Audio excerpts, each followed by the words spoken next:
자, 23년 11월 우리 저번 시간에 풀었던 모의고사 봐볼게요. 우리 문법부터 봐보면 자, 이제 11번에 이제 알맞지 않는 경우인데 사실 이렇게 앞에 지문이 다 나와 있어서 사실 내용만 잘 보면은 바로 풀 수 있는 문제인데 사실 이제 이런 지문도 안 봐도 문제 풀 줄 아셔야겠죠. 바로 보면 부억은 어떻게 발음 나요? 부억, 기억으로 발음 나잖아, 그치? 그러면 이거는 음절이 소리 나는 대로 표기한 거예요? 원래 형태를 밝혀 적은 거죠, 그쵸? 바로 1번 고르시면 되겠지, 그치? 그리고 12번에는 이제 같이 이제 보기는 했는데 우리가 거두다, 저녁 노을, 뭐 돼, 갖고, 엊그저께인데 본말이 어간과 어미가 결합한 말이냐라고 했을 때 A에 해당되는 것은 예라고 했잖아요, 그치? 그러면 명사는 아닌 거예요.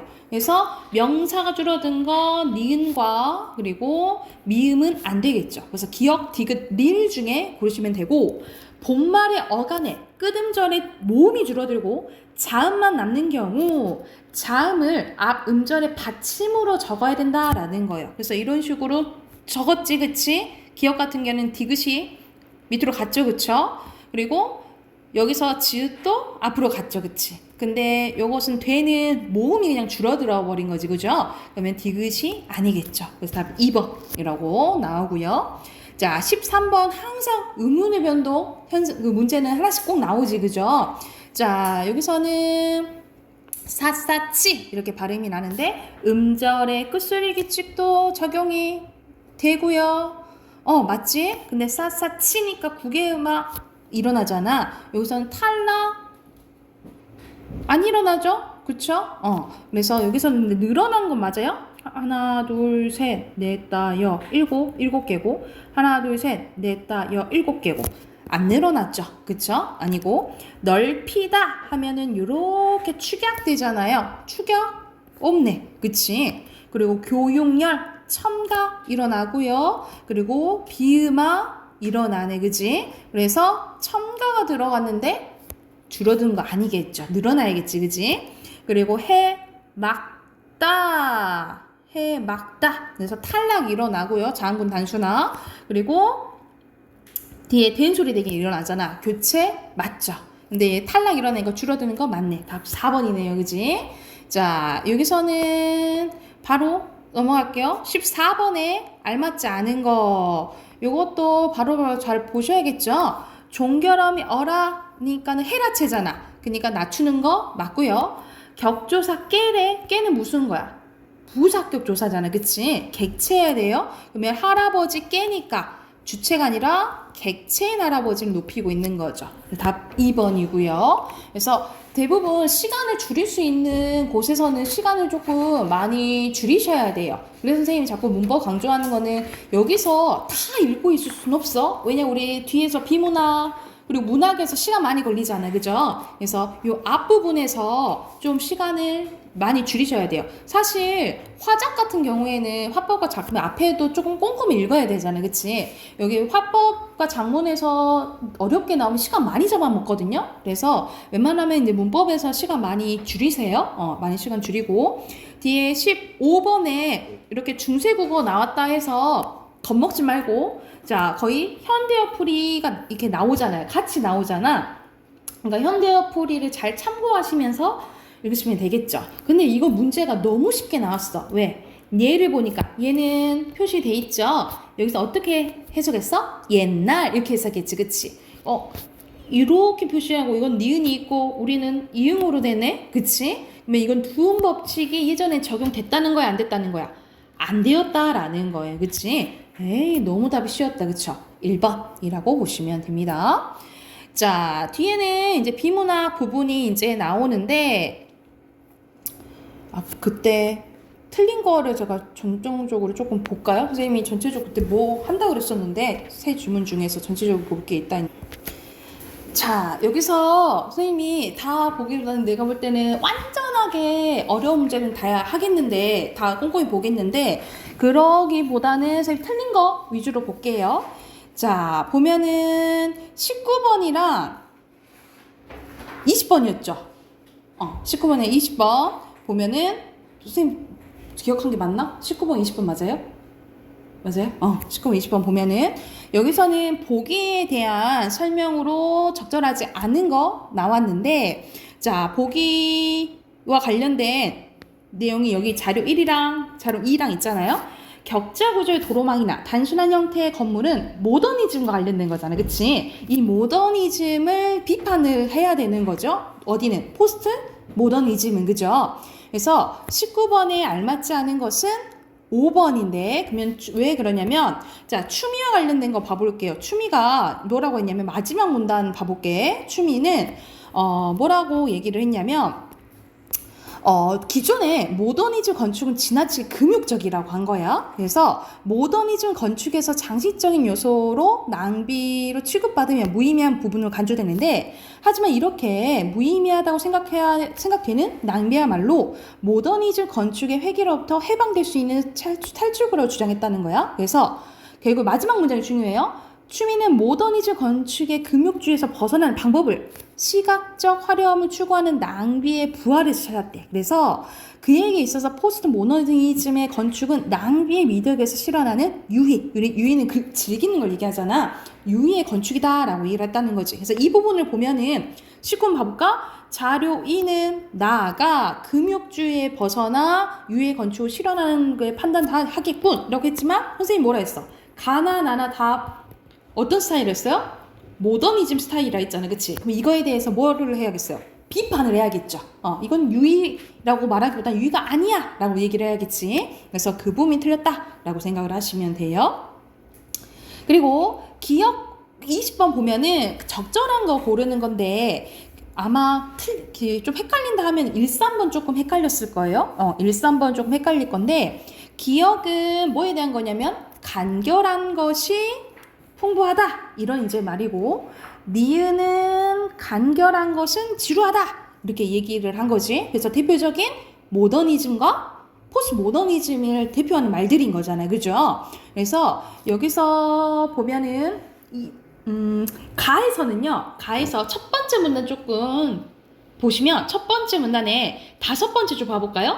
뭐라 하냐면 합리적이고 기능적인 건축물의 가치를 부여하게 된 게 모더니즘이에요. 이게 대표적인 특징이라면, 자, 포스트 모더니즘의 특징은요, 나문단의 첫 번째 문단 봐볼게.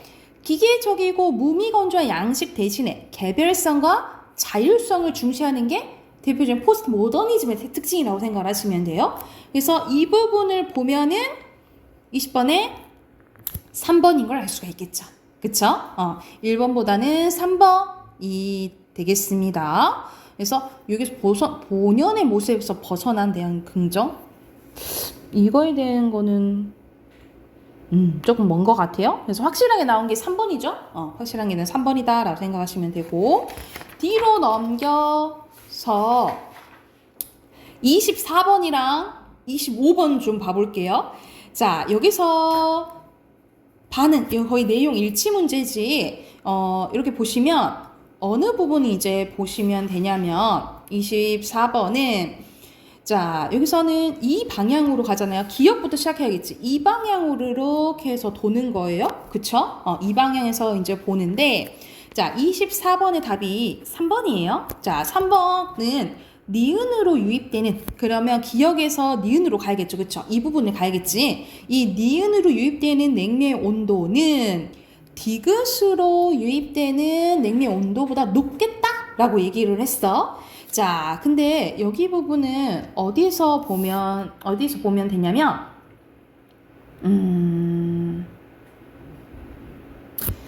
자, 여기서 처음에 액체라고 하거든요. 여기서 냉매에서 기하로 갈 때는 액체라고 해.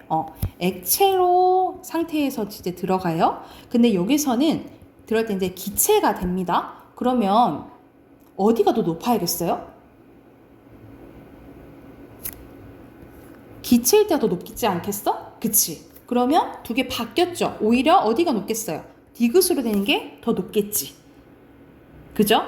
그래서 3번이라고 생각하시면 돼요. 그래서 상태를 봐야겠죠. 이때는 액체라고 했고, 이때 가면 기체라고 했잖아. 그치? 내용 보면. 그래서 여기서는 여기 보이죠? 기체 상태 된다 라고 했고, 그리고 앞에서는 여기 문장, 이 문장 보자. 액체 상태라 했잖아. 그치? 이 부분을 보면 3번이라고 보시면 돼요. 그리고 25번 가보자. 25번은 자, 해양 온도차 발전 설비에서 해수와 냉매 사이의 온도 차이가 자, 뭐 할수록 해수 냉매 사이 열을 전달하는 면적이 뭐 할수록 전달량이 어떻게 지고 발전 효율이 높아진대요. 자, 이 부분은 어디 보시면 되냐면 1문단 가보자. 1문단의 마지막 문제 보면 열 전달량은 열이 전달하는 면적과 온도 차이에 비례한다 했어요. 그러면 크면 클수록, 면적이 넓을수록, 그리고 온도 차이가 클수록 높아지겠죠. 많아지겠죠. 그쵸? 이 부분을 보면은 25번에 몇 번인 걸 알 수가 있겠어요? 다 큰 거 1번이겠죠. 그쵸? 이런 식으로 1문단에 거의 마지막보다는 1문단에 나와 있던 문제라고 생각을 하시면 돼요. 그리고 그 다음 거 가보자. 여기서는 이제 원가 회계라는 이제 말이 나왔는데, 이거는 28번, 29번 또 위주로 볼게요. 자, 28번을 보려면 어디 부분을 조금 보셔야 되냐면, 자, 여기 한번 봐볼까? 마지막 여기서 원가 여기 가볼게요. 4, 5, 6, 7문단 위주로 가볼게. 원가 행태에 따라 원가를 분류하면 고점 원가랑 변동 원가, 혼합 원가로 나눌 수 있는데, 자, 먼저 고점 원가는 조업도의 변화와 상관없이 원가 총액이 일정하게 발생하는 거예요. 그래서 대표적인 게 기계 설비비, 공장 임차료. 예를 들어서 우리가 월세 같은 거는 1년 단위로 하면 거의 고정돼 있잖아요. 그래서 크게 안 오르죠. 나중에 오르긴 하겠지만 이거는 변하지 않는 거라고 생각하시면 되겠죠. 그래서 이런 거는 단위당 임차료는 조업도가 증가해서 오히려 감소한다라는 거죠. 왜냐하면 똑같이 돈이 나가는데 많이 팔면은 줄어들겠잖아. 그치? 자, 다음으로 변동 원가는요, 조업도의 변화에 따라 원가의 총액이 비례적으로 증가하거나 감소하는 것으로 대표적으로 재료비를 들 수 있대. 예를 들어서 우리가 빵을 만들면 밀가루로 다 만들잖아. 그치? 그러면은 당연히 밀가루 값이 조업도 증가에 따라 비례할 증가하겠죠. 왜냐하면 빵을 많이 만들수록 밀가루 많이 필요하잖아. 그치? 그래서 빵 하나를 생산하는 데 필요한 단위당 밀가루 구입비는 조업도 증가와 상관없이 동일하대. 왜냐면 빵을 만들 만큼 그만큼 밀가루가 필요하니까 그대로다 이 말이야. 그리고 마지막으로 혼합 원가는요, 앞에서 했던 고정 원가랑 변동 원가를 합한 건데 전기요금이 대표적이래요. 전기요금은 사용량과 상관없이 기본적으로 내는 기본요금이 있다는 거야. 기본요금이 있고 쓰면 쓸수록 내는 추가요금이 있다라는 거지. 그치? 그래서 전기요금으로 발생한 원가의 총액은 조업도의 증가에 따라 비례하여 증가하고, 여기서 단위당 전기요금은 조업도가 증가할수록 감소를 한대요. 그래서 똑같이 사용하지만 만약 똑같은 전기를 똑같이 사용하는데 만드는 게 많아지면은 감소한다 이 말이야. 그치? 많이 파니까. 자, 이 부분을 보았을 때, 자, 28번 가볼게요. 28번에 자, 비제조 원가는 매달 동일하겠군. 비제자 다 똑같죠? 뭐 이런 것도 다 똑같잖아. 그치? 자, 근데 목재 구입으로 발생한 원가의 총액은 3월이 가장 높겠군. 왜? 똑같이 가격은 똑같지만 만든 게 다르잖아요. 그치? 그러면 점점점 많아지니까 목재 구입비와 관련된 것도 계속 늘어나겠죠. 그죠? 그리고 단위당 공장의 전기요금은 2월에 비해서 3월에 증가하겠군. 자, 전기요금은 늘긴 했죠. 그치? 그런데 만든 개수가 많아졌지. 그치? 그럼 대충 계산해봐도 7이 14, 그리고 4, 6이 14, 그리고 5, 6에 30 이렇게 되잖아. 그치? 그럼 나눠버리면 단위당 그러면 점점 줄어드는 거겠죠. 그치? 그러니까 만든 개수를 봐야 되겠지. 왜냐면 단위당 아까 공장 전기요금은 줄어든다 했잖아요. 그죠? 그래서 많이 만들수록, 그래서 답은 3번이네. 반대로 돼 있네.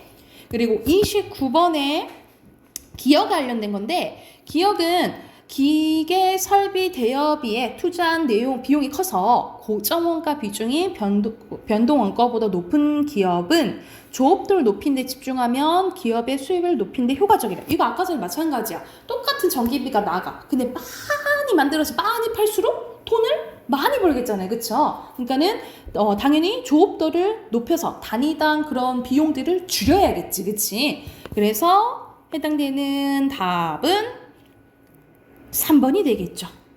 왜냐 높일수록 줄어들어서 당연히 기업의 수입이 많아지니까요. 됐을까요?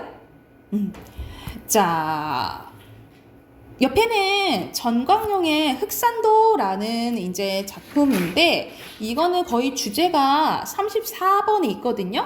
이거 34번. 이건 내용이 크게 어렵지 않아서 주제만 보고 그 고전 작품으로 넘어갈게요. 자, 이 작품에서는 바다와 섬은 섬사람에 대한 절대적인 영향을 미치는데, 섬사람들은 바다와 섬에 대한 양면적인 태도를 보입니다. 그들의 삶의 터전이자 실현을 주는 바다와 대립하면서도 바다를 숭배한다는 거예요. 그래서 또한 열악한 환경인 섬에서 벗어나고 싶어 하면서도 그 안에 서로 의지하면서 섬사람의 운명에 순응하는 삶을 이어간대. 그래서 결국 그 여자 주인공 복술이 나오잖아요. 그래서 누가 이제 가자고 해? 곱슬청은 그 곱슬머리 청년이 자, 육지로 가자라고 얘기를 하잖아. 근데 결국 복술이가 가, 안 가? 안 가고 그 용바우를 기다리죠. 그쵸? 그래서 결국 여기서 순응하는 삶을 알 수 있다라고 보시면 돼요. 그래서 여기서 3점짜리 문제였지만 이건 크게 어렵지 않았어요. 그래서 이게 답은 4번이죠. 그래서 할아버지를 모시자고 한 제안의 진정성을 느끼는 것에서 섬 안에서 의지하는 사람들의 선 모습을 알 수는 없겠죠. 왜냐면 곱슬머리는 어디로 가자 했어? 밖으로 나가자는 사람이잖아. 그치? 그래서 예를 들어서 용바우가 뭐 이랬다 저랬다 하면은 맞겠지만은 이 곱슬머리는 육지로 가자고 한 거니까 내용이 여기에 맞지 않겠죠. 그쵸?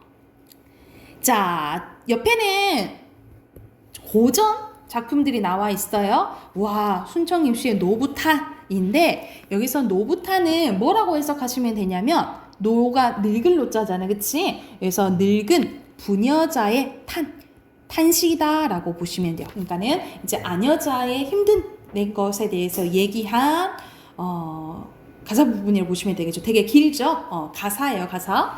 자, 여기서 전체적으로 이제 어떤 내용이냐면, 자, 남편에 대한 기대가 있었어. 남편이 과거 시험 보고 하면 떵떵 잘 살 줄 알았었는데 사실 그러지 못해서 고생한 이야기예요. 한번 봐보면 산 넘어 저 부자님 곡식 두고 자랑하지 마세요. 입고 벗고 먹고 굶기 그 무엇이 관계합니까? 다 부질없다라는 거죠. 부세의 좋은 영광 과거밖에 또 있는가? 자기는 과거 시험 보는 거에 이 덧없는 인생의 좋은 영광은 과거밖에 또 없다라고 믿었다라는 거야. 남편이 이제 과거 시험 보면은 잘 되겠지? 이렇게 생각을 한 거죠. 그래서 여기서는 일부러 의문 형식으로 표현한 서리법 이렇게 나오지. 그래서 거의 고전 시가에서는 자주 나오는 게 대구법, 서리법 또는 영탄법. 이건 거의 좀 자주 나온다라고 생각하시면 돼요. 하물며 모인 사람 한결같이 하는 말들이 1년에 대소가, 그러니까 대가가 있고 소가가 있는데 1년의 대소가는 평생 끼착 못다한다라는 거예요. 그래서 끼착은 의복과 음식을 다 못다한다. 규중에 어리석은 부녀, 내가 여기서 부녀는 나를 얘기하는 거야. 내가 그 말을 다 믿었다라는 거야. 과거만 버티면 다 잘 될 거야 라는 말을 믿었더니 벼슬에 못 올랐어. 근데 결국 남편이 올라서 못 올랐어. 못 올른 거야. 과거 시험에 통과를 못한 거야. 귀양은 무슨 일인가. 그래서 고향에 이제 오게 된 거예요. 지은 죄 없건만은 노하시니 천은이다 라는 거야. 지은 죄 없지만 노에서 이거는 하늘에 은혜가 따로 없다라는 거야. 사실 지금 은혜로운 거야? 아니잖아. 그치? 이건 그냥 반어적인 표현이에요. 반어법이에요. 머나먼 변방길에 가네온의 비지로다. 빚 가지고 팔고 남은 적은 밭을 또 한 자리 판단 말인가. 이제 남은 전체 땅에 영농이나 하자니 이제 농사를 지어야겠죠. 이건 이제 화자가 남편한테 얘기를 한 거야. 그래서 농사를 좀 지읍시다. 근데 어릴 때 엇나간 힘을 내가 어이 길들일 수 없다 이 말이죠. 그쵸? 그러니까 이건 남편이 말을 들어 안 들어. 남편이 안 듣는 걸 얘기를 하는 거야. 자, 아무 마을 아무 댁은 자기 가장 자랑하는 말이 아기 때 스승 따라 천자문이랑 유합이랑 다 배웠고 가난에 놀랐는지 책을 묶어 실엉이 얹고 괭이 메고 호미 쥐고 논밭 메고 밭을 가꿔서 여름에 수고하여 가을에 타작하니 집안 식구 배불리고 황국세금 걱정 없네. 근데 보통 아무 말 아무 때 이게 자랑하다 이 말이야. 이렇게 농사 짓고 막 하다 보니까 배고플 일이 없었다라고 얘기를 하는 거죠. 아, 이안이 신선인가? 과거에 무엇하리? 과거에서 무엇하냐? 농사 짓고 사는 것이 배에 안 고프고 풍족하게 살 수 있는 일이다 라고 했다는 거죠. 그래서 나도 그 말을 들으니까 그 말이 뭐야? 농사 짓는 얘기를 하는 거잖아요. 그치? 갑자기 깨달으니 글 공부하던 허비 과거 보던 이 비용을 다 두어 전지 사고 땅 사고 부경부업 하였다면 부경부업은 밑에 보면은 열심히 이제 밭 깔고 이제 일하는 거 얘기를 하는 거죠. 저 부인, 저 남편 설마 한들 못 미치겠는가? 미쳤다 이 말이죠. 그쵸? 또 서리법 나오네. 이렇게 능가하는 거 다 서리법을 생각하시면 돼요. 부질없는 이 말씀을 시원히 시원히 하자한들 있으니 없는 말씀 들으기 싫으신지. 자, 남편한테 얘기하는데 이 남편이 듣기 싫어하는 거예요. 마루 위 문 안으로 들이시지 않으시니 초당에 손님이 가고 고요히 계실 때 손잡다 옆에 끼고 부엌 운문을 여니까 천왕씨 번님은 자 누구를 이제 빗대는 거냐면 남편 있죠? 남편을 이 천왕씨 번님이라고 좀 빗댄 거예요. 가장 찬 장판 위에 앉아 무슨 사업도 하시려 책장을 펴 시름하네. 저 남편이 일 좀 했으면 좋겠는데 자꾸 계속 저 위에서 글 공부하고 있는 거예요. 문 밖에 권농차사는 밑에 나오는 뭐 농사를 장려든 직책을 얘기하네요. 문간이 두려웠는지 차지는 두고 가오 내일 부디 바치소서. 그래서 여기서는 뭐 내야 된다 이 말이야. 지금 세금 내야 되는데 약간 이런 말 이제 한 거야. 그래서 그는 좋게 마감하나 저 아이 소리 듣소. 어제 아침 먹은 후에 다시 입을 못 대오니 분별 없는 제 마음을 두고 아니 주는 듯이 저런 일을 생각하니 그 누구 탓을 된다 하리. 책 덮고 돌아앉아서 나에게 하신 말씀. 이제 남편이 뭐라 하냐면 인왕씨가 여기서부터 이제 남편이 하는 말이에요. 몇 대 손자 수인씨가 되었던지 중국의 황제가 되었던지 절로 맺은 나무 열매 먹고 좋게 살던 것을 수인씨 다사하여 교인화식하였구나. 그래서 교인화식은 밑에 불로 음식을 조리하는 방법을 가르쳐줬다는 거야. 우리 부부 굶은 일은 그 탓이 수인씨다라는 거야. 구만린 높은 위에 옥황상제 앉아 계신데 자 천한 사람 복이 빈천 마련해 주었으니 굶은 탓 모이란들 어이하여 올라가리. 자 우리가 이렇게 잘 못 살고 이제 배고프고 이런 거는 누구 탓이라는 거야? 옥황상제가 그런 거야. 다 이미 정해진 걸 뭐 어떡하겠어? 이렇게 얘기를 하는 거예요. 자 그리고 우리가 올라가서 물을 줄 순 없잖아. 그래서 굳이 저 상제님이 무로긴을 내었을까? 노뽕이 없는 벼슬아치를 내었을까? 하면서 이런 말을 해요. 어쩔 수 없지. 약간 쓸데없는 말들 하는 거야. 여기까지가 남편이 한 말이야. 나도 이 말을 듣고 말아요. 무엇하겠냐? 문 닫고 돌이켜 생각하니 오냐 어이하리. 세상에 굶고 벗고 그러다가 과거도 못한 사람 하느니라 하면서 여기서는 속 터지겠죠? 아내 입장에 속 터지겠지? 그래서 여기서는 말 그대로 자기가 남편 과거 붙으면 출세할 것으로 기대했다가 이제 고생하는 아녀자 입장에서 나온 이제 가사라고 생각하시면 되고요. 밑에 나는 고전 수필이거든요. 이인로의 청학동기라는 이제 수필인데 여기서는 뭐라고 생각하시면 되냐면 지리산, 두류산으로 부르는데 거기에 있는 부분 이제 묘사를 한 부분이라고 생각하시면 되거든요. 그래서 여기서는 이 내용은 크게 어렵지 않아서 35번에는 공통된 표현 방법 찾는 거잖아, 그치? 자, 가에서는 딱 보인 게 반어, 뭐 물음의 방식 이런 것들은 보였죠, 그쵸? 그래서 대표적으로 공통점은 5번인데 마지막에 그곳을 찾을 수 있을까? 의무-울음의 방식 나왔잖아. 이 부분 보면 5번이란 걸 알 수가 있고 36번에 기억은 그 말은 과거에 과거를 끝나고 농사 짓는 말을 한 거잖아요. 그치? 이 농사 먼저 지을걸 하고 얘기를 하는 거고 그리고 여기서 이 말은 남편이 하는 쓸데없는 말이잖아. 그치? 그래서 해당되는 거 5번이라고 보시면 되고요. 자, 37번에 알맞지 않은 것은 여기는 4번이거든요. 디귿 부분 봐볼게. 디귿 부분 봐봐. 여기서 어제 서재에서 우연히 오류 선생의 문제를 보게 되었는데 그 안에 도원기가 있기에 그것을 반복해서 읽었다. 내용은 이러한데 진나라 사람들이 전란을 실어서 처자식 이끌고 지세가 깊고 험준한 곳을 찾아들었다가 산이 겹겹이 쌓여있고 시내가 어지럽게 흘러내려 나무꾼들조차 찾을 수 없는 산골을 발견해서 그냥 거기 살았다라는 도원기의 내용을 그냥 가져온 거야. 자기가 직접 찾았는데 여기서는 갑자기 청학동 얘기가 나오죠. 그쵸? 청학동 얘기가 아니라 여기 도원기에서 진나라 사람들이 들어가서 거기 살게 됐다. 이 내용이라고 그냥 생각을 하시면 돼요. 그리고 38번에 알맞지 않은 것은 4번이죠. 규중의 어리석은 부녀 그 말을 믿었더니 여기서는 자기가 어떤 말을 믿었다 이 말이야. 남편이 과거에 합격하면 편히 살 수 있을 거야. 부귀영화 누릴 수 있을 거야. 그 말을 믿었다는 소리잖아. 그치? 이건 남편 설득하기 전이죠. 설득하기 전이라고 생각하시면 됩니다. 자, 뒤로 넘겨볼게요. 뒤로 넘겨보면은 현대시 2가지 나오지. 그치? 이것도 각각 분석해볼게요. 첫 번째는 신석정의 청산백운도라는 시입니다. 자, 여기서는 둘 다 밑에는 문정의 새옷 입는 법인데 둘 다 자연에 대해서 나와요. 항상 41번처럼 복이 나오면 복이 보고 시 보라고 했죠. 그치?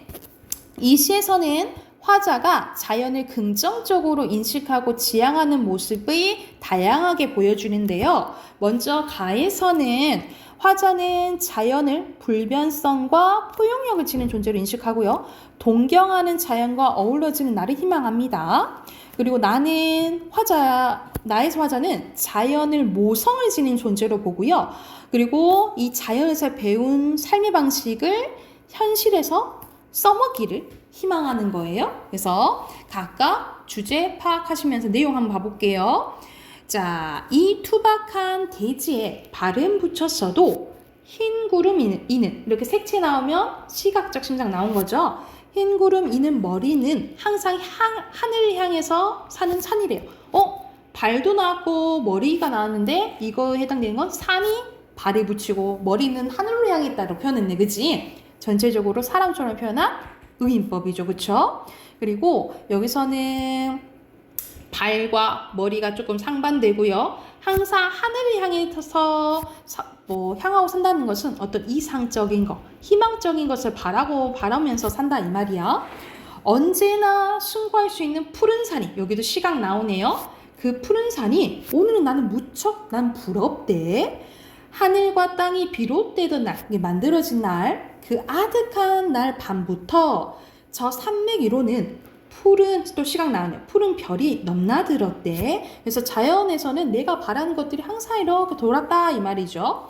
골짜기는 양떼처럼 지규법 흰 구름이 몰려오고 가고 때로는 늙은 산 수려한 이마를 쓰다듬었대요. 그래서 여기서는 촉각적 심상 나왔고 계속 의인법 나오죠. 그죠? 고산 식물들을 품에 안고 길러낸다는 너그러운 산이래. 그래서 아까 전에 보기에서 어떤 표현이 나왔어요? 포용력이 있다 했잖아. 그치? 다 감싸 안는다 이 말이야. 그래서 너그럽다라고 표현한 거 다 의인법이죠. 포용력이 있고 이 자연은 정초한 꽃그늘을 자고 있는 또 구름과 구름. 그래서 구름과 구름이 또 막 쉬고 가고. 그래서 여기서는 자연은 하나의 휴식처라고 생각하시면 되겠죠. 그래서 내 몸이 가벼이 시적 화자 직접적으로 나타나 있고요. 내 몸이 가벼이 흰 구름이 되는 날. 내가 흰 구름이 되면 강 건너 저 푸른 산 이 말을 어루만져야지. 그래서 여기서는 자연과 동화가 되고 싶은 또는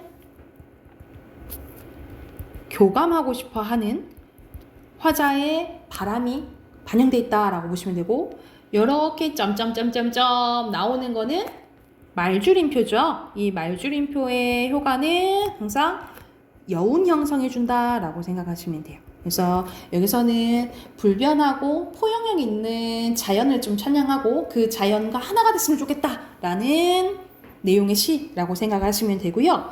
나 봐보면 자, 새로 핀 꽃에서 어머니를 만난대요. 그래서 자, 보기에서 뭐라 했어요? 자연을 모성을 지닌 존재라고 봤지, 그치? 여기서 이 단어를 통해서 알 수가 있겠죠, 그죠? 자연을 모성에 있는 존재로 파악을 한 거예요. 나에게는 여기도 시적 화자 직접적으로 나타났네, 그지? 나에게는 어린아이가 많다네. 꽃들이 옷 입는 법을 새로 가르쳐 주면 여기도 전체적으로 의인법이죠. 새 옷을 입고 사운사운 시를 쓰겠네. 여기서 사운사운은 약간 시 쓰는 모양일 수도 있겠죠?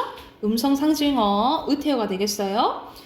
자, 이 도시가 악어들의 이빨로 가득해도 상황이 이 도시는 좋지는 않아. 이빨이 막 가득하다 했잖아요, 그치? 이만하면 살만한 거 아닌가? 라는 생각이 든데, 우리 모두 고향을 버리고 온 새, 그래도 혼자가 아니라는 거야. 아침이 또 왔잖아. 아침은 보통 밝은 거, 긍정적인 것을 의미하죠. 새 길이 내 앞에 누워있잖아. 고통과 쓸쓸함이 따라다니지만, 우리가 안 힘들 순 없어, 그치? 살아가는데 고통과 쓸쓸함이 따라다니지만 부드러운 비가, 촉각적 심상 나왔죠? 어깨를 감싸주는 날도 있지. 나를 위로해준다 이 말이에요, 그치? 쇠로 또 꽃은 피어 눈부시게 옷 입는 법을 가르쳐주고, 그러니까 세상 살아가는 법을 알려준다라는 소리겠죠, 그치? 자, 새들은 풀잎 같은 혀로 직유법 나왔네. 새 짖는 법을 들려준대요. 그래서 계속 지금 의인법 나오는 거야. 나무들은 몸으로 춤으로 직접 보여준대요. 그래서 여기서는 이제 자연에서 삶을 사는 방식을 배우는 게 나온다라고 생각하시면 되고요. 아무래도 나는 사랑을 앓고 있는 것 같아. 사랑에 빠진 것 같아. 악어들이 검은 시각 나왔네요. 입을 벌린 이 도시, 왜 자꾸 새 옷을 차려입고 싶은지, 왜 자꾸 사운사운 시를 짓고 싶은지. 대구법 나왔네, 그치? 그래서 여기서는 아무리 지금 현실이 힘들어도 이 자연에서 배운 것을 뭐 하고 싶다? 적용하고 싶다. 고로 이겨내며 살고 싶다라는 이제 화자의 다짐이 나와 있다라고 생각을 하시면 돼요. 그래서 마지막에 대구법 나오잖아, 그치? 이 부분을 통해서 39번 3번인 걸 할 수 있겠죠, 그쵸? 그리고 40번에는 약간 헷갈린다고 한다면 1번, 4번 헷갈릴 수 있거든요. 근데 아까 선생님 머리랑 발 대비된다 했죠, 그쵸? 대조된다 했죠? 그래서 여기선 다 4번이죠. 아침은 긍정적인 거라 했잖아, 그치? 그래서 뭐 한 개 아니고요. 그리고 41번에서는 4번이죠. 여기서 4번 잘 봐보자. 새들이 시 짓는 법을 들려주는 것과 나무들이 몸으로 춤을 보여주는 것에서 자연으로부터 배운 삶의 방식을 험난한 현실에서 실현하고 있는 모습을 확인할 수 있어요. 여기서는 아직 실현 안 했어. 하고 싶다고 했잖아, 그치? 실현했다라는 부분이 틀렸다라고 생각하시면 되겠죠. 여기가 됐을까요? 자, 뒤에는 거의 이제 어느 부분이 나오냐면 요 또 보기 봐봐야겠죠? 고전소설 보기 한번 봐볼게. 여기서는 천상계에서 하강했대요. 우리 천상계에서 하강했다면 어떤 모티프라 했지? 기억나나? 천상계에서 만약 예를 들어서 죄를 지어서 막 밑으로 내려왔어. 그 모티프를 적강이라고 했어요, 그치? 그래서 여기서는 천상계에서 하강한 주인공이 고난과 행운을 반복적으로 경험하며 유교적 가치를 실현하는 영웅소설이에요. 그래서 영웅소설. 그리고 주인공은 윤리적으로 타락한 신하들을 모함으로 겪는 고난을 비범한 능력으로 견디며 충신의 소임을 다하는데, 이후 주인공은 국가적 위기 상황을 절대적 힘을 사용하여 해결하며 천자로부터 신하로서의 명예를 회복하고 영웅으로서 인정을 받는 이제 내용이라고 생각하시면 돼요. 그래서 이거는 크게 내용 어렵지 않아서 45번 보고 3점짜리 문제네. 넘어갈게요. 자, 45번에서 답은 4번이거든요. 여기서는 인부마가 달실통과 장군관을 물리치고 점포로 천자를 가리키며 호황을 꼬집는 것에서 천자로부터 신하로서의 명예를 회복한 인물의 모습을 확인할 수 있다라고 했는데, 사실 여기서 앞에서 천자가 자신을 구하는 게 혼인 줄 몰라요. 모르니까 뭐 회복됐다라고 볼 수 없겠지. 그치? 근데 다른 문제들은 뭐 괜찮았던 것 같아요. 그죠? 뭐 예를 들어서 밑에 이거 42번에 5번인데 비유법은 여기서 나오죠. 뒤덮는 듯 여기서 나오죠. 여기랑 또 어디 나오냐, 이렇게 백지장 같아 여기 나오지, 그치? 그래서 여러분 이제 소설 읽으면서 또는 수필 읽으면서도 어떤 무슨 표현 방법이 나오면 체크해 두셔야 돼요. 크게 뭐 반어법이라든지 역사법이라든지, 그리고 우리 가장 많이 나오는 게 편집자적 논평 부분 찾는 거 나오잖아. 그런 부분이 나오면 체크를 해 두시면서 읽으세요. 아셨죠? 자, 혹시 선생님이 넘어간 것 중에 질문 있을까요? 그냥 넘어가지 마시고 혹시 모르겠으면 질문하세요. 아가씨들 괜찮으십니까? 괜찮으세요? 오케이. 그러면은 우리 왓칭 꺼내볼게요.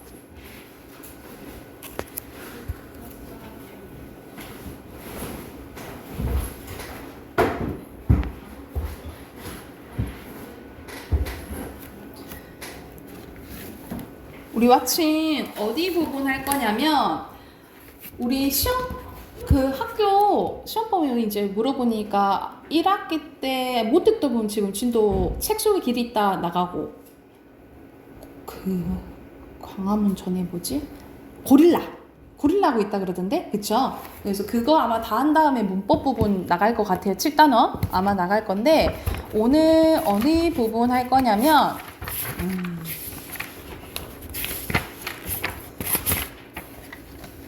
우리 고전 다 했잖아요. 그래서 118쪽으로 갈게요. 페이지가 맞는가 모르겠다.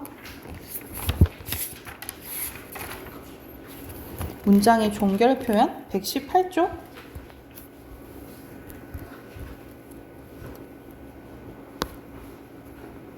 여기 됐나요? 여기 부분 볼게요.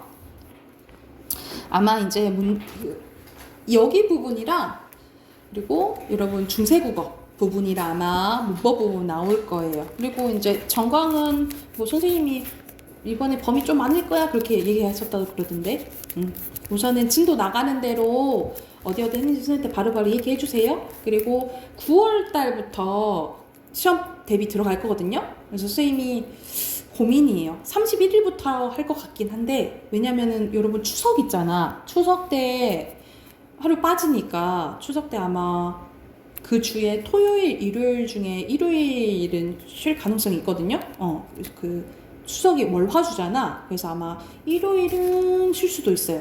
그래서 그때 이제 선생님이 얘기해 줄 거긴 한데, 그래서 아마 시험 대비를 조금 빨리 하면 31일, 이번 달 31일부터 하고, 아마 우리 지금 평가 문제집 상 가지고 있잖아요, 여러분. 하 아마 구매하셔야 될 것 같아요. 그래서 상이랑 하랑 같이 갖고 다녀야 돼. 왜냐면 앞에 상 못한 부분 시험법 있잖아, 그치? 그래서 우선은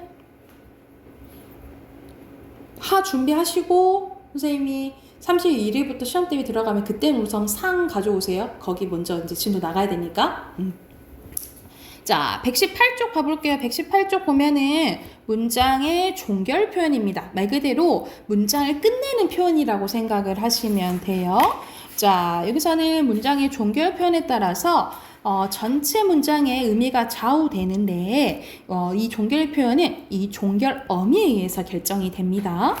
자, 종류는 크게 5가지예요. 평서문, 의문문, 명령문, 청유문, 감탄문인데 먼저 평서문입니다. 화자가 청자에게 특별한 요구하는 거 없이 하고 싶은 말을 단순하게 그냥 진술하는 거예요. 그래서 이건 어떻게 실현되냐면 평서형 종결어미 다로 실현됩니다. 그래서 이 다를 뭐라고 부른다는 거야? 평서형 종결어미라고 부른다라는 거예요. 우리가 어미가 크게 나뉘어져요. 종결어미, 연결어미,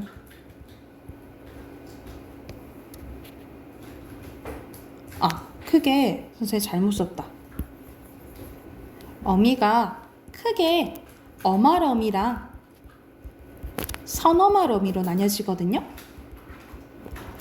어말어미는 말 그대로 문장 끝에 오는 거, 이 선어말어미는 이 어말어미 앞에 오는 걸 선어말어미라고 해요. 그래서 이 어미가 크게 어말어미, 선어말어미 이렇게 나뉘어지는데 종결어미는 이 어말어미에 속합니다. 그래서 종결어미에 뭐 있다고 생각하시면 되냐면 말 그대로 종결어미, 연결어미, 전성어미 이렇게 3가지로 나뉘어진다라고 생각하시면 돼요. 이렇게 가지치기처럼 나눠진다라고 생각하면 돼. 그래서 이것 중에 어말어미 중에 이 종결어미가 있다라고 생각하시면 돼요. 그래서 이 다를 뭐라고 부른다? 종결어미 중에 평서형 종결어미라고 부른다라고 생각하시면 되겠죠. 근데 크게 부를 때는 어말어미에 속하는 거지.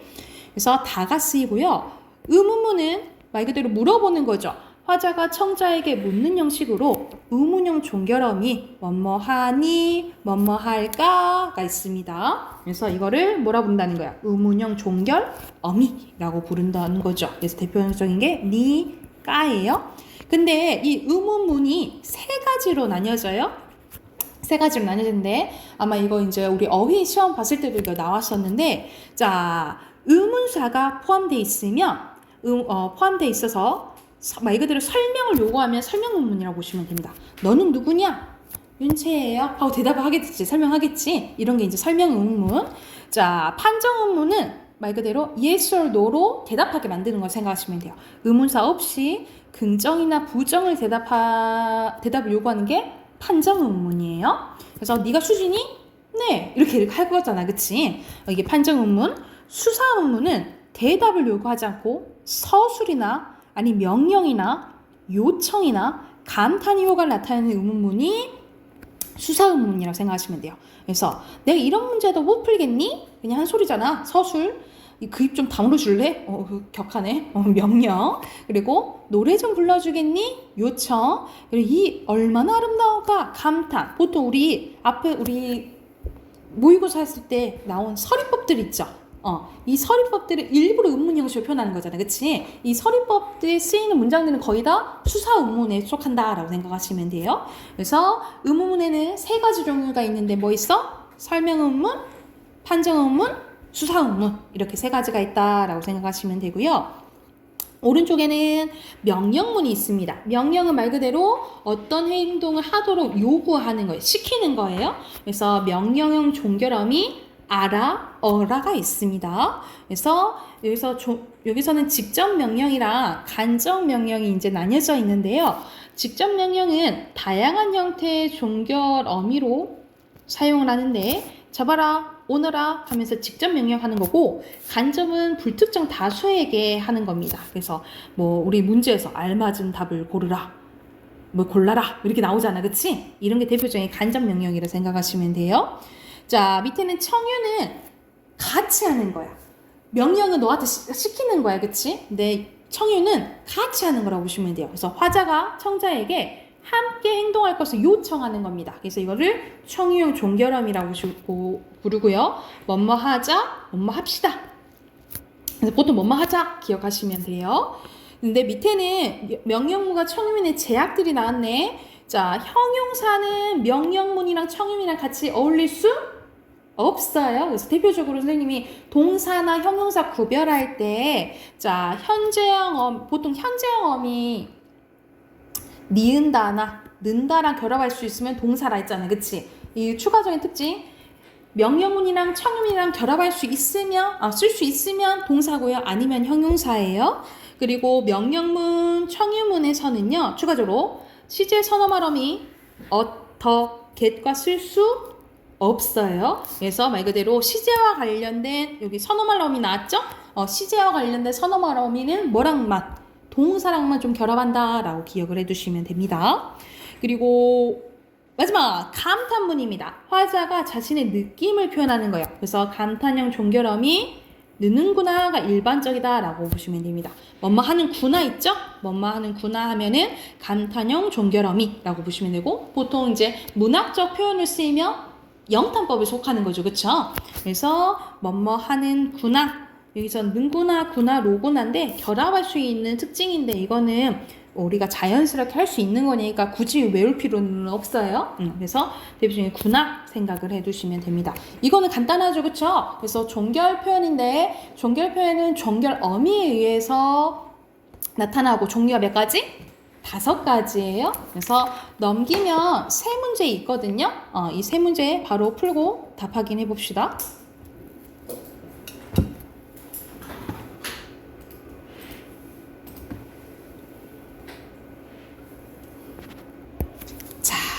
확인 해볼까요? 자, 여기서는 청년들이여 꿈을 찾으라 이렇게 나왔고, 그리고 철수야 그러다 넘어질라, 영희야 이것 좀 먹어봐라 라고 했잖아요. 그러면 각각 어디에 해당되겠어요? 여기서는 기억에 해당되는 거 C고, 그 다음에 A 경계음이니까 B겠죠, 그쵸? 답 4번이고요. 자, 기억에 해당되는 거 화자만 행하려는 행동에 되는 거네요. 그쵸? 내가 나에 해당되는 거? 그러면 4번이죠. 그리고 밑에는 설명, 판정, 수사네요. 순서대로 밖에 비 오니? 네. 이렇게 될 거 아니에요. 그치? 나. 그리고 다가 되겠죠. 너무 쉬웠네. 3번이에요. 자, 옆에는 높임 표현. 우리 높임 표현 3가지 있는 거 알죠? 자, 주체, 객체, 상대. 이건 이제 쉬운 거니까 금방 쭈르륵 해볼게요. 선생님이 오늘은 여기까지 높임 표현까지만 할게. 높임 표현 할 건데, 여기서는 주체 높이 먼저 가볼게요. 말 그대로 주어 높이는 거지, 그치? 실현 방법을 잘 보셔야 됩니다. 선어말 어미 시가 쓰이고요. 주격조사 이가 대신에 깨서, 그리고 특수어휘가 쓰여요. 대표적인 게 계시다, 잡수시다, 주무시다, 또는 뭐 돌아가시다, 이런 것들이 특수어휘에 속하고요. 여러분이 알아두셔야 될 게, 구별하셔야 될 게, 가장 많이 나오는 게 직접 간접 높임이에요. 특히 간접 높임을 봐야 되는데, 자, 간접 높임은 직접적인 높임의 대상이 아니더라도 전체 문장의 주어가 높임의 대상이면 시를 붙여서 주체들 말대로 간접적으로 높이는 거야. 예를 들어서 봐봐. 밝은데 뭐가 밝은 거야? 귀가 밝은 거잖아, 그치? 그런데 요걸 높임으로써 간접적으로 주어를 높이는 게 간접 높임이라고 보시면 돼요. 자, 근데 특징은 뭐라고 생각하시면 되냐면, 간접 높임에서는 특수어휘를 쓸 수가 없어요. 간접 높임의 특징은 앞에서 나왔던 이 특수어휘들 있죠. 이것들을 못 쓴다라고 생각하시면 됩니다. 그래서 대표적으로 교장 선생님의 말씀이 계시겠습니다 라고 쓰면은 안 된다라는 거지. 왜냐면 교장 선생님의 말씀이잖아. 말을 높인 거잖아. 있는 건 말이잖아요. 그쵸? 그래서 간접 높일 때는 특수어휘를 못 써요. 그래서 어떻게 고치시면 되냐면, 교장 선생님의 말씀이 있으시겠습니다. 높이긴 해야겠죠? 뭐 있으시겠습니다. 이런 식으로 계시겠습니다. 돼? 안 돼? 안 된다. 특수어휘 안 된다라고 써놓으시면 되겠죠. 그래서 이게 대표적인 간접 높임이라고 생각을 하시면 되고요. 그러면 주체 높이면 끝이에요. 주어 높이는 걸 생각하시면 되고, 뒤로 넘겨볼까요? 자, 넘겨보면 객체 높임입니다. 객체 높임은 목적어나 부사어 높이는 거라 보시면 돼요. 목적어나 부사어. 그래서 이건 특수어휘가 쓰이는데 특수어휘가 네 가지로 딱 정해져 있어요. 그래서 네 가지는 외우셔야 돼요. 어떤 게 있냐면 여기서는 들이다, 모시다만 나왔는데 추가적으로 자, 2개 더 써놓을게요. 엿주다, 엿줍다도 돼요. 엿주다, 엿줍다 또는 배다. 그래서 자, 선생님을 뵈러 간다 할 때 배다 있죠? 그래서 엿주다, 뵙다, 배다, 들이다, 모시다 네 가지만 외우시면 됩니다. 이 네 가지가 쓰이면 객체라고 생각하시면 돼요. 그래서 들이다, 모시다, 엿주다, 뵙다 이 네 가지만 외우시고 그리고 부사격 조사 에게 대신에 뭐가 쓰여요? 깨가 쓰였다. 깨가 쓰인다 라고 생각하시면 됩니다. 객체는 이것만 외우시면 돼요. 객체는 이것만 외우면 돼. 그래서 특수어휘 네 가지 뭐예요? 엿주다, 배다, 들이다, 모시다고요. 그리고 부사격 조사 깨가 쓰였다 라고 생각을 하시면 돼요. 깨가 쓰인다 라고 생각하시면 됩니다. 마지막 상대 높임 봐볼게. 우리가 높임법 생각하면 높이는 것만 생각하잖아, 그치? 근데 사실 높이거나 낮추기도 해요. 그거는 뭐 때문에 그러냐면 상대 높임법 때문에 그래. 상대 높임법은 화자가 청자에 대해서 높인 것뿐만 아니라 낮추어 말하는 것도 포함되어 있어요. 그래서 높임법은 높이는 것만 아니라 낮추는 것도 포함되어 있다고 생각하면 돼. 크게 격식체와 비격식체로 나뉘어지는데 격식체는 말 그대로 우리 격식 차린다 이런 소리 하잖아, 그치? 심리적인 거리감이 있거나 아니면 공식적인 상황일 때 격식체를 사용하고요. 비격식체는 뭐 비공식적이거나 아니면 친근감이 있을 때 친근감이 있고 친밀감이 있을 때 쓰는 게 비격식체라고 생각하시면 돼요. 근데 요즘에는 거의 다 대화를 비격식체로 한다라고 생각을 하시면 돼요. 자, 이렇게 종류가 나뉘어지는데 상대 높임법은 종결어미로 실현됩니다. 그래서 우리 앞에서 배웠던 그 문장의 종류 5가지 있죠? 그거에 따라 실현되는데 이 종결어미를 통해서 실현된 게 상대 높임이에요. 자, 여기 이 순으로 외우시면 됩니다. 이 순으로 외우시면 돼요. 격식체의 4개, 비격식의 2개가 있는데 가장 높은 게 하십시오예요. 그래서 우리 군대 가면 다나카 말투 쓴다 하잖아, 그치? 가장 높은 게 다나카 하십시오체입니다. 하십시오. 이게 아주 높임이에요. 아주 높임의 반대가 해라치야. 이게 아주 낮춤이라 생각하시면 돼요. 그래서 하십시오, 하오, 하게, 해라, 해요, 해체라고 생각하시면 됩니다. 순서가 어떻게 된다고? 하십시오. 왜냐면 하오, 그리하오 이거 약간 조선시대 말투잖아. 좀 요즘에 잘 안 쓰긴 해요. 하계체를 좀 어르신들이 쓰긴 하는데 많이는 안 쓰고. 그래서 하십시오, 하오, 하게, 해라, 해요, 해체. 우리 거의 해요, 해체 많이 쓰지, 그치? 이렇게 생각하시면 되고 밑에도 나와 있잖아요. 위 표를 다 암기할 필요는 없어요. 근데 명령형 종결음이 어떻게 활용되는 정도는 알아보는 게 좋다라고 했는데 예전에 교육과정에서는 이걸 막 다 외우게 하고 했거든요. 왜냐면 예시문에 나와서 예를 들어서 간단해 이렇게 나오고 이게 무슨 체인지 고르는 문제가 나왔었는데 요즘에는 그렇게 많이 안 나와요. 그래서 그냥 이 끝 종결어미를 통해서 이것만 기억하면 돼요. 이 종결어미를 통해서 상대 높임법을 실현한다. 이 정도만 알아두시면 될 것 같아요. 네, 됐을까요? 그러면은 오늘 그냥 금방 끝나버렸네. 선생님 숙제 내줄게요. 숙제 125쪽 125쪽까지 풀어 오시게요. 오케이, 오늘 여기까지 합시다. 125쪽까지 숙제.